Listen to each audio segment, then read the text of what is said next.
I'm we're Tom. rolling. Charles. How you doing? Fine. We're rolling? We're rolling. Oh, Okay, no. well, hang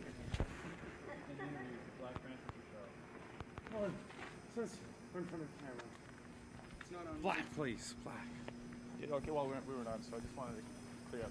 Ben and I check that out. Is everything okay? Yeah, it's okay. We're fine. All right. This is a great place to do an interview. Back alley, it's about freezing, and this is Black Francis at Pixies, and you're 5 days away from going home for Christmas. Where's home for Christmas? Hollywood, California. Which is as unlikely a place for Christmas as, say, Vancouver is when there's no snow. There's no snow in Vancouver? Ever? Once in a while.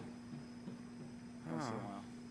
But what are you gonna do for Christmas? I mean, this show is gonna be running just a couple of days before Christmas. But might as well. Well, I don't know. Last year I went to a Greek restaurant.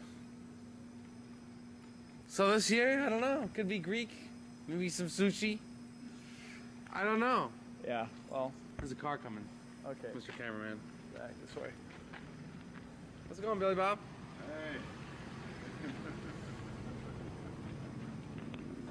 No, it's just that, you know, it's one of those things where, you know, it always amazes me when bands are on the road and stuff like that, you know, how if it's just a completely different life around this time of season. No. We stopped celebrating Christmas last year. Just everyone's too far away. Too many presents to buy. Too much to think about. Okay, the band. We finished 2 days before the whole festivities began. So I think it's going to be like a Chinese New Year gifts. You've driven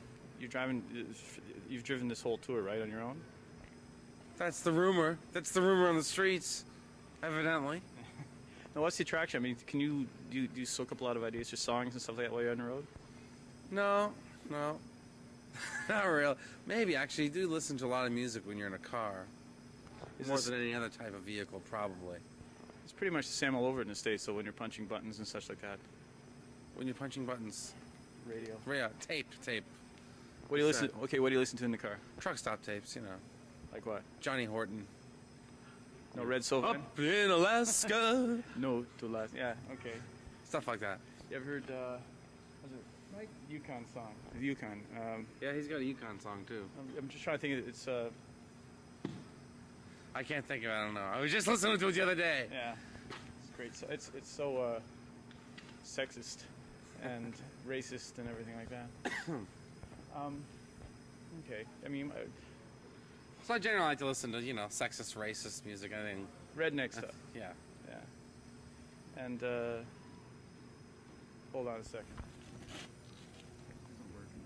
Why not? I don't know.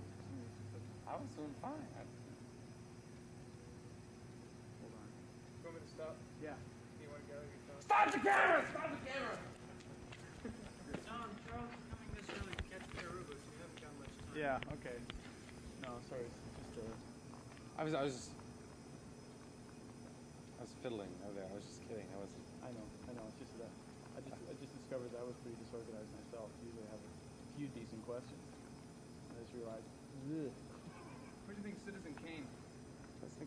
He's going on stage in a minute. Citizen Kane. Rosebud. Yeah. That was playing in town tonight?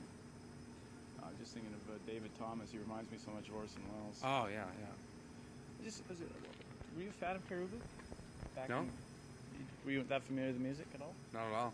No. It's funny because I would think in some ways the kind of you've sort of built your own language in your songs and your records and such like that, and so has Perubu in their ways. Well, I heard that about them, though, and I related to quotes that I read from them in interviews. Yeah. So even in a very insignificant way, perhaps, they were an influence. Yeah. There's sort of a strangely American band, and they're from Cleveland, which is going to be the home of the Hall of Fame, the Rock and Roll Hall of Fame, and such like that. But you don't think of Perubu as say, an American rock and roll band as such. But they are from the Midwest, the Heartland, and all of that. I mean, your own roots are all over the place because of the way you've moved around most of your life. I come from a dysfunctional family, you know, definitely. A lot of childhood pain, but I don't mind moving around. I like it. Well, that's actually one of the things that put me in mind of those Christmas questions earlier, because you know, when I was growing up, we did a lot of moving around too, and so it was really hard at Christmas time to think of where you know, it was the family that was the important thing, but and that was the thing that sort of held it together. You're not all sentimental about Christmas or anything like that. No, not particularly. I noticed on the news tonight some guy hung an effigy in, I think up here in Canada.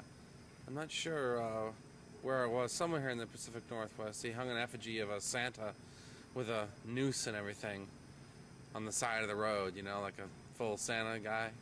Right. Like, you know, because the spirit of true Christmas was dead. Has been for a long But, time. yeah, I mean, kind of a mean thing for kids driving by, I suppose, but he kind of had a point, I guess. This one is going on over there. Somebody looking for a place for Christmas, no doubt. Okay. Truck. Well, that's okay. That's good enough. Maybe you want to get on and see Perubu, and they're starting now. So. Oh, I got time for a minute or two. Oh, this could be one of those. The things tow where- truck. Yeah. Oh, it's a brigade. Come on. Where did Come you, on. Where did you park? What kind of car? It's a Lincoln, right? Yep. You have an attraction for American cars in particular? What's that? You have an attraction for American cars in particular? No. Just a car. It's just a rental. It's just a rental, even better. Rent a wreck, everything? Okay. I like cars with phones.